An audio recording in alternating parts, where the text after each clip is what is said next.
Sir, ज्या प्रकारे मतमोजणी उद्या होणार होती ती आता नागपूर खंडपीठाने असा निर्णय दिलाय की एकत्रितरित्या 21 तारखेला, म्हणजे ज्या उर्वरित ज्या नगरपालिका होत्या त्यांची निवडणूक 20 तारखेला होणार होती, तर आता 21 तारखेला एकत्रित निकाल द्या, मतमोजणी 21 तारखेला होईल.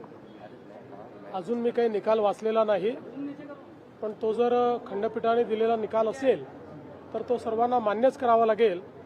पण आता जवळपास गेले 25-30 वर्ष किंवा त्याहीपेक्षा जास्त मी स्थानिक स्वराज्य संस्थांच्या निवडणुका पाहतोय, पण असं पहिल्यांदा घडतंय की घोषित केलेल्या निवडणुका पुढे चाललेल्या आहेत, त्याचे निकाल पुढे चाललेले आहेत.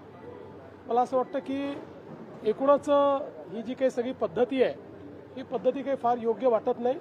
अर्थात खंडपीठ स्वायत्त आहे, त्यांनी निकाल दिला तर तो सगळ्यांना मान्य करावा लागेल. इलेक्शन कमिशनही स्वायत्त आहे, पण यातनं जे उमेदवार आहेत, जे मेहनत करतात, इतके दिवस प्रचार करतात, त्या सगळ्यांना एक प्रकारे त्याचा भ्रमनिरास होतो.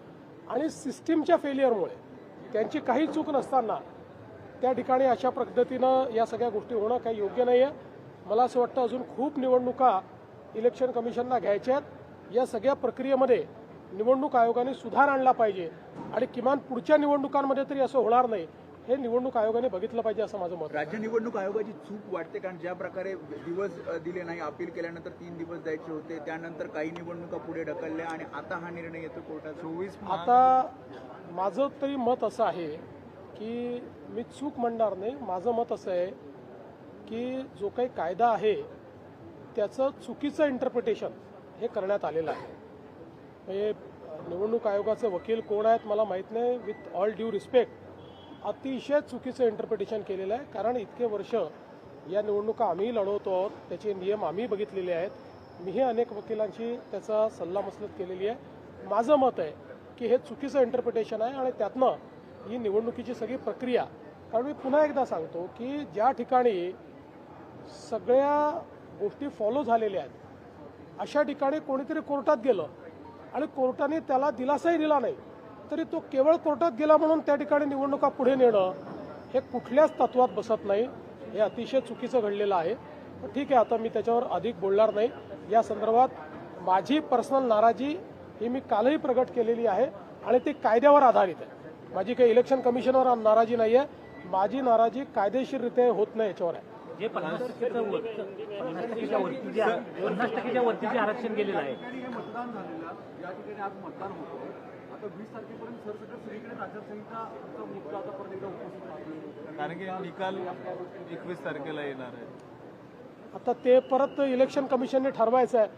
पण केवळ 24 ठिकाणी निवडणुका व्हायच्या आहेत म्हणून 284 पैकी सगळी मतमोजणी पुढे करणं हे मला तरी योग्य वाटत नाही. पण ठीक आहे, मी त्याच्यावर यापेक्षा अधिक बोलणार नाही. सर, दुसरीकडे एकीकडे मतदान सगळीकडे सुरू आहे, मात्र दुसरीकडे गोपनीयतेचा प्रश्न देखील उपस्थित झालेला आहे. संतोष बांगर स्वतः जाऊन अशा पद्धतीच्या तिथे मतदान करा अशा पद्धतीच्या सूचना देत आहेत वगैरे. मला असं वाटतं की किमान लोकप्रतिनिधींनी लोकशाहीची चाड ठेवली पाहिजे आणि लोकप्रतिनिधींनी निवडणुकांमध्ये आपण कसं वागतो आहोत, आपण काय संकेत देतो आहोत, काय संदेश देतो आहोत याचा विचार केला पाहिजे असं माझं मत आहे. कोकणामध्ये विशेष करून पैशांचे आरोप मोठ्या प्रमाणात आले. कोकणात काल सुद्धा पैशांचे आरोप आहेत ते मोठ्या प्रमाणात झालेले पाहायला मिळतात.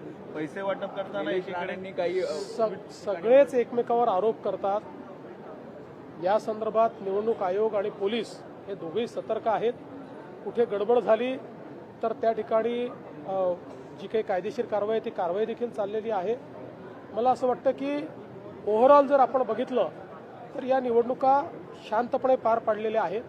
काही ठिकाणी टेन्शन आहेत, काही ठिकाणी अतिशय टोकाचे मतभेद देखील झालेले आहेत. होणं योग्य नाही आहे, याचा सगळ्यांनी विचार केला पाहिजे.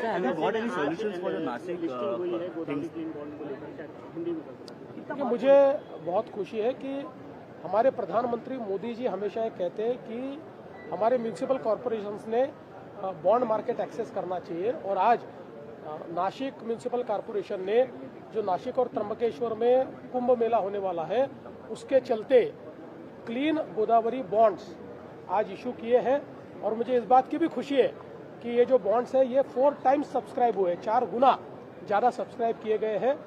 एक प्रकार से जो म्यूनिसिपल कॉरपोरेशन है इसमें इन्वेस्टर का विश्वास इस माध्यम से दिखता है। और इन बॉन्ड्स को इशू करने के लिए केंद्र सरकार ने भी बड़ा इंसेंटिव दिया है। 26 करोड़ रुपए इंसेंटिव के रूप में अब म्यूनिसिपल कॉर्पोरेशन को मिलेंगे और साथ साथ अर्बन चैलेंज फंड को भी एक्सेस म्यूनिसिपल कॉर्पोरेशन कर पाएगी।